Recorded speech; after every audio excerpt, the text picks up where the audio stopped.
नमस्कार, मेरा नाम है चंद्रमणि शुक्ला और आप देख रहे हैं द लीडर हिंदी। उत्तर प्रदेश में अगले साल चुनाव हैं, इसी को ध्यान में रखते हुए अब सरकार युवाओं को खास तवज्जो दे रही है।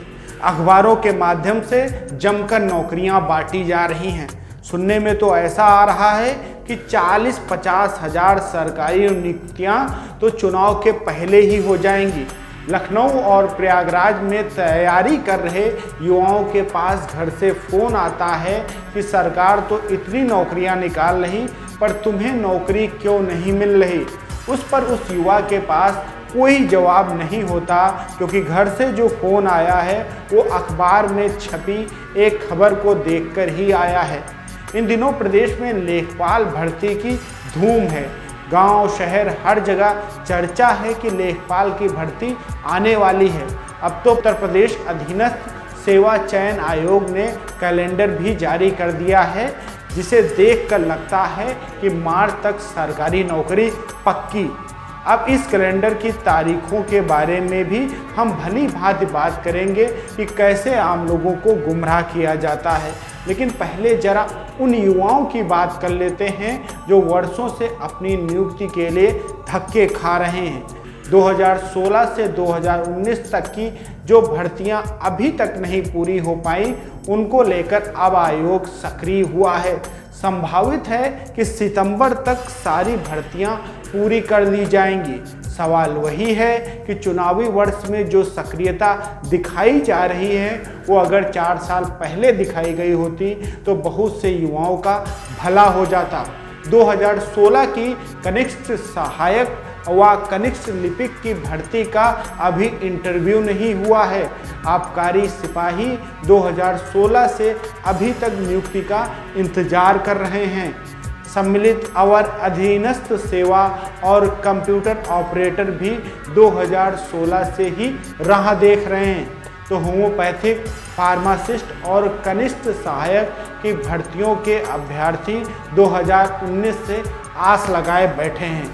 UPSSC के कैलेंडर को गुमराह करने वाला क्यों कहा जा रहा है, इसके पीछे भी कई कारण हैं। जैसे कि अगर कैलेंडर के अनुसार देखा जाए तो 33,000 भर्तियां चुनाव के पहले ही हो जाएंगी।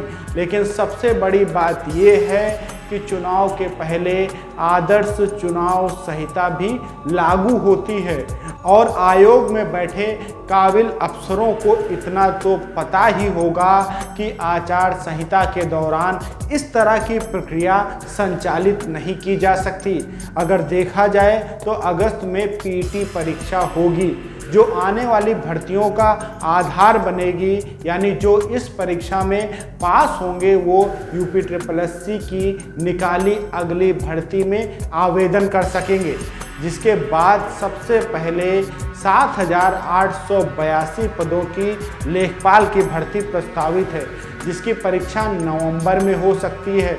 तो स्वास्थ्य कार्यकर्ता के 9,211 पदों की भी भर्ती नवंबर में ही प्रस्तावित है। कृषि प्रावधिक व गन्ना पर्यवेक्षक की भर्ती फरवरी में, तो कनिष्ठ सहायक, आशुलिपिक, प्रयोगशाला व एक्सरे प्रावधिक जैसी भर्तियां मार्च में कराई जा सकती हैं। ये बात भी तय है कि चुनावी साल में भर्तियां तो जमकर आने वाली हैं, लेकिन इनका भी कहीं 2016 की भर्तियों की तरह हाल ना हो, इसके लिए भी अभ्यर्थी अभी से चिंतित हैं। क्योंकि 2016 में जो भर्तियां आई थीं वो सरकार बदलने के बाद ऐसे राजनीतिक मायाजाल में फंसी कि 2-2 बार इंटरव्यू होने के बाद भी अभी तक भर्तियां पूरी नहीं हो पाई हैं। वहीं प्रदेश में विधानसभा चुनाव अगर समय से हुए तो UPSSC की सारी नई भर्तियां प्रभावित होंगी, क्योंकि आयोग की आने वाली भर्तियों में सबसे पहले भर्ती लेखपाल की होनी है, जो नवंबर में प्रस्तावित है। जिसका मतलब ये है कि अगर परीक्षा समय से हो भी गई तो परिणाम जारी होने या नियुक्ति मिलने से पहले चुनावी शंखनाद हो जाएगा। प्रदेश में एक आम बात है कि जब एक बार कोई भर्ती प्रक्रिया रुकती है तो सालों तक रुकी ही रहती है। तो अब सिर्फ उम्मीद की जा सकती है कि प्रदेश के लाखों प्रतियोगी परीक्षा की तैयारी कर रहे युवाओं के साथ छलावा नहीं होगा और उन्हें समय से नौकरी मिलेगी।